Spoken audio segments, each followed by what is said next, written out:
د کوچني اختر د رارسېدو سره د هیواد په بازارونو کې ګڼه ګوڼه او د وچو میوو پلور زیات شوی دی. دا د کابل ولایت کلکان ولسوالۍ بازار دی. په دغه بازار کې د اختر په ورځو کې د همدې ولسوالۍ وچې میوې پلورل کیږي او ځینې نورې وچې میوې د کابل ښار له سوداګریزو مارکیټونو راوړل کیږي. هټۍ وال وایي سږکال د کوچني اختر په ورځو کې د وچو میوو بیې ټیټې شوي دي او د افغانستان وچې میوې ښه کیفیت او د خرڅلاو ښه بازار لري. پستاد ما میتیم 700 روپیه کیلوش. بادام خوبشن درجه یک میتیم 700 روپیه. 700. دیگه این چاکلیت است. مثلا چاکلیت کاکائو خوبشه درجه والا 150 روپیه. دیگه چاکلیت داریم 80 روپیه. فعلا همین میوه خشک از قبیل کلچه و بادام پسته و نخود همه چیز است. زراعت خود مردم که است که از قبیل کشمش است، توت، چهارمغز این چیزا است از خود مردم است.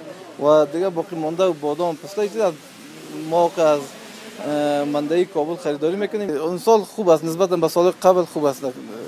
ارزانی است انشالله. خود کلکان میوه خشکی که داره کمتم اونا خود مردم از اون استفاده میکنن. ما همین میوه ایده که میاریم از چی میاریم؟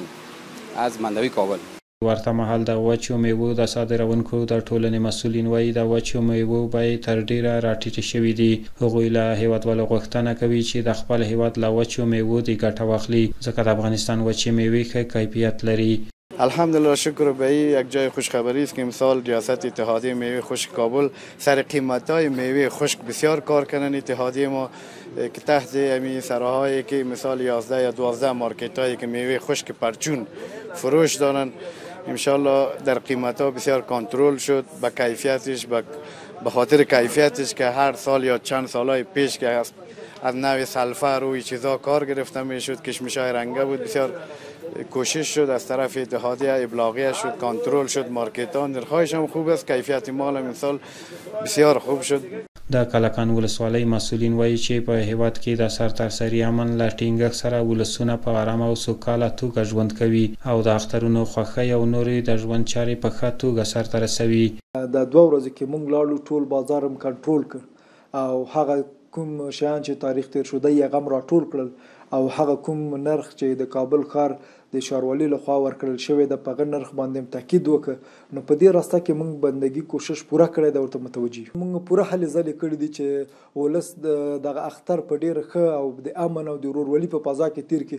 خیر که موږ د اختر ونه لید خپل خپلوانو ته ورنغلو چې د موږ د ولس اختر په آرامه فضا سره وکړي بس دغه د موږ لپاره خوشحالي ده. کلکان د کابل ولایت اړوند ولسوالي ده چې ډیری خلک په کرنه او مالدارۍ بوخت دي.